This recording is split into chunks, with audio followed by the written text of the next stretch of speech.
అంబరధరం విష్ణుం శశివర్ణం చతుర్భుజం ప్రసన్నవదనం ఝాయేత్ సర్వవిఘ్నోపశాంతయే. హనుమదాదులు శ్రీరామునికి సీతా సందేశం వినిపించుట. కరుణానిధి అయిన శ్రీరఘునాథుడు ప్రేమపూర్వకంగా వారినందరినీ ఆలింగనములతో ఆదరించి కుశల సమాచారములు అడిగెను. వారిట్లు పలికిరి: ప్రభు, మీ పాదపద్మముల దర్శనమైనది కావున మేమందరము కుశలమే. జాంబవంతుడు పలికెను: రఘునాథ ప్రభు, మీరు కృపచూపిన వానికి తప్పక శుభములు చేకూరును. అతని ఎడ దేవతలో మునలో మనుషులు కూడా ప్రసన్నులై ఉందురు. అతడు విజయుడు, వినయశీలి, సద్గుణ సంపన్నుడు అగును. అతని కీర్తి ముల్లోకములలో విరాజిల్లును. ప్రభుకు కృపా ప్రభావమును సర్వకార్యములు సిద్ధించినవి. నేడు మా జన్మలు ధన్యములైనవి. ప్రభు, పవనసుతుడు నెరవేర్చిన కార్యములను వర్ణించుటకు సహస్రముఖములు కూడా చాలవు. పిమ్మట జాంబవంతుడు హనుమంతుని అద్భుత చరిత్రము స్వామికి వినిపించెను. అది విని కృపానిధి అయిన శ్రీరాముడు మిక్కిలి సంతోషించి హనుమంతుని మరల హృదయానికి హత్తుకొనెను. ఇంకను ఇట్లనెను: నాయన, జానకి ఇట్లున్నది, ఇట్లు తన ప్రాణములను రక్షించుకొనుచున్నది తెలుపుము. పావని పలికెను: ప్రభు, రాత్రింబవళ్ళు మీ పవిత్రనామమే ఆమె ప్రాణపంజరానికి కాపలాదారుడు. మీ ధ్యానమే ప్రాణములకు నిలుపు కవాటము. ఆమె తన నేత్రములను సర్వదా తన పాదములపై నిలుచును. అదియే కవాటపు తాళము. మరి ఆమె ప్రాణములు పోవుటకు దారి ఏది? నేను మరలి వచ్చినప్పుడు జానకీమాత ఆనవాలుగా తన చూడామని ఇచ్చింది. శ్రీ రఘురాముడు దాన్ని తీసుకుని తన హృదయానికి హత్తుకొనెను. హనుమంతుడు మరలా పలికెను: ప్రభు, జానకీదేవి అశ్రుపూర్ణ నయనయ్యి నాతో కొన్ని మాటలు పలికినది. సోదర సహితుడైన ప్రభుపాదములకు నమస్కరించి ఇట్లనము: మీరు దీనబాంధవులు, శరణుజొచ్చిన వారి దుఃఖములను బాపుదురు. నేను త్రికరణ శుద్ధిగా మీ చరణములయందు అనురక్తురాలను. ప్రభు, మీరు నన్ను విస్మరించటని చేసిన అపరాధమేమి? నా దోషం మాత్రం ఒక్కటి కలదు. మీకు దూరమైన తక్షణముననే నేను అసూలు వీడలేదు. ఈ దోషం నేను ఒప్పుకొందును. కానీ ప్రభు, ఈ దోషం నేత్రములది అని అవి మీ దర్శనకాంక్షతో ఈ ప్రాణములు పోకుండా గట్టిగా అడ్డుపడుచున్నవి. విరహము అగ్ని వంటిది. నా శరీరం పత్తితో సమానం. నా శ్వాస వాయుతుల్యం.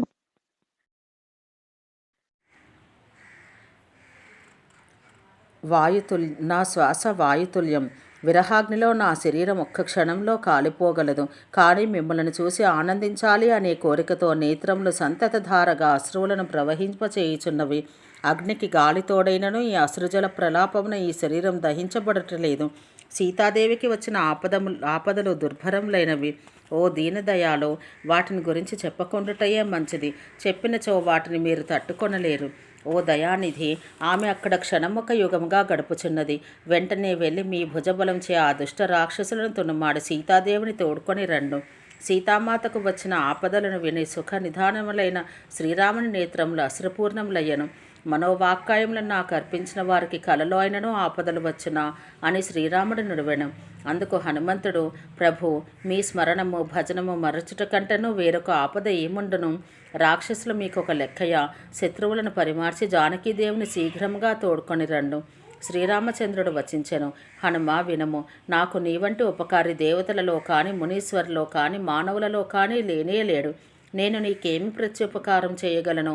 నా మనసు కూడా నీ ముందుటకు వచ్చుటకు జంకుచున్నది. ఆలోచింపగా నీ రుణము నుండి విముక్తుడను కాలేనని తోచుచున్నది.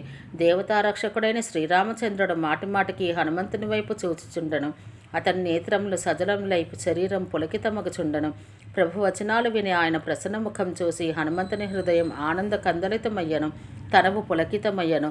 భక్తి పారవస్యమున అతడు: దేవా, నన్ను రక్షించుము అనుచు స్వామి చరణములపై పడెను. ప్రభు అతను లేవనెత్తుటకు మాటిమాటికి ప్రయత్నించెను. కానీ ప్రేమ పరవశుడైన హనుమంతుడు లేవలేకపోయెను. ప్రభు కమలములు ఆయన శిరస్సుపై ఉండెను. ఆ స్థితిని స్మరించినంతనే శివుడును ప్రేమ విహ్వలుడయ్యను. శ్రీరాముని సేవించుటకై శివుడే ఆంజనేయుడుగా అవతరించి ఉండెను కదా. మరలా తన మనసును కుదుటపరుచుకునే శంకరుడు అత్యంత మనోజ్ఞమైన శ్రీరామగాథను వినిపించసాగను. మిక్కిలి ప్రయాసతో హనుమంతుని లేవనెత్తి ప్రభువు అతన్ని తన అక్కున చేర్చుకొనెను. చేయూతనిచ్చి తనకు అతి సమీపమున కూర్చుండబెట్టుకొని ఇట్లనెను: హనుమ, రావణ పాలిత లంకను అభేద్యమైన అతని కోటను నీవు ఎట్లు దహించి వేసితివి తెలుపుము.